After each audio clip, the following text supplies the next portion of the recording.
não posso negar, ninguém aqui pode negar, que o Trump, este ano, tá com a macaca.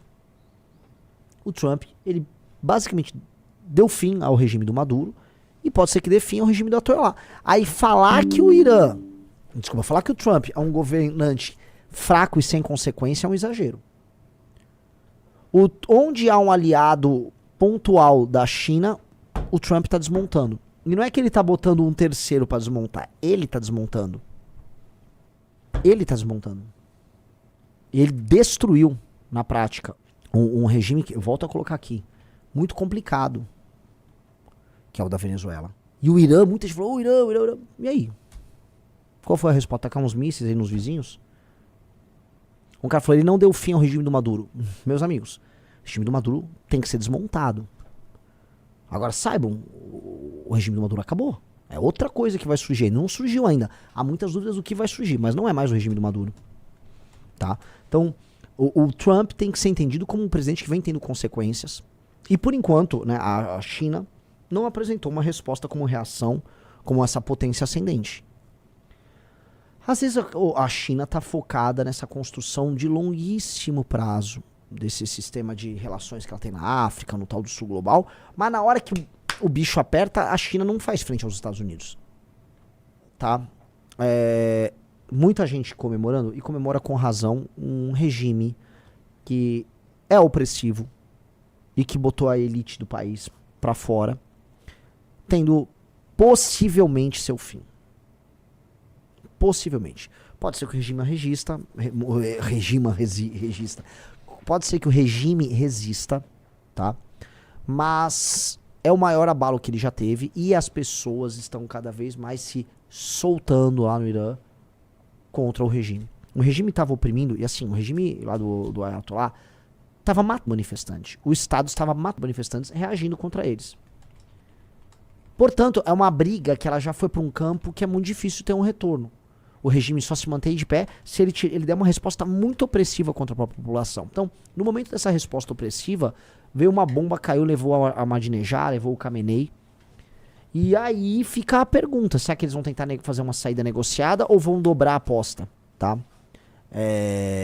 Eu acho, e eu creio, que seria, dependendo das formulações, muito bom para o mundo esse destravar do potencial iraniano. Vamos lá. O Irã é herdeiro da velha Pérsia, né? Mas por que é Irã e por que é Pérsia? Porque o Irã é feito de vários povos que não só persas, tá? O Irã, né, no fundo, quer dizer, a terra dos Ária, né? O Ária eram os povos indo-iranianos, que é um fundo indo-ariano, vamos botar aí, que habitavam o platô iraniano, e haviam vários deles. Os medos eram um, os persas eram outros, mas existiam muitas outras tribos ali, que não só os medos e os persas, que habitavam esse platô, tá? E os persas governaram, né, aquela região. O Império Persa, criado pelo Ciro I o Grande, ele se expande, ele se torna talvez o grande império ali da antiguidade. Mas, quando ele cai na mão do Alexandre, e ele é substituído depois pelo Império Seleucida, o retorno que tem iraniano não é tocado nem pelos persas, nem pelos medos, mas sim pelos partas, que eram outras tribos que moravam lá. Por que eu digo isso? Porque o Irã é a terra desses povos todos, e não só dos persas, tá? Então eu acho um erro chamar o iraniano apenas de persa.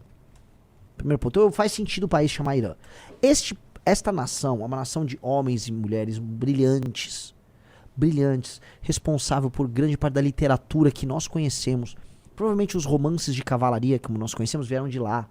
Muitas frutas foram desenvolvidas lá, formas de governar foram desenvolvidas ali, mentes brilhantes, filosofia, arquitetura, muita inteligência foi produzida ali. É um império milenar, é um dos povos mais importantes do mundo. E que, neste regime que começa no final dos anos 70 e se encaminha até hoje, parece que se encaminha para o seu caso, não está vivendo o melhor dos seus momentos. E com certeza eles podem muito mais. Muito, muito, muito mais. É um potencial que está preso, não só com um regime, considero muito arcaico, e que mantém uma lógica de opressão islâmica sobre uma população que anteriormente, na sua fase de ouro, não era islâmica. E as sanções internacionais que eles vêm passando há muito tempo. Então você soma essas duas coisas, uma grande força que podia ser uma força estabilizadora da região, deixa de ser. Aí as pessoas vão alegar, poxa, mas no fundo ele pode ser um vassalo dos Estados Unidos e de Israel, não sei o quê. Não acho que isso vai acontecer.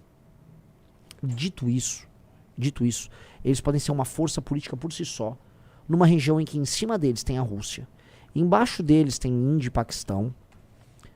Por um lado, você tem o Oriente Médio, e por outro você vai ter, em última instância, a China. Ou seja, eles estão no meio. E esse sempre foi o poder deles. Eles sempre foram uma espécie de um império que estava ali na meiuca.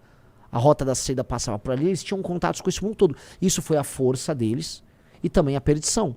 Tanto que eles foram alvos de invasões de todos esses lados. Eles já passaram por invasão de cima, de baixo, da esquerda e da direita.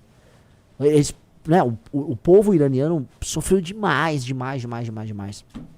Então, hoje, se eles se reforçarem, se modernizarem, crescerem economicamente, eles serão um elemento de estabilização regional para a Rússia, para o Oriente Médio, para o Paquistão. Acho sensacional. Eu não nego que eu sou um entusiasta de uma recuperação desse povo.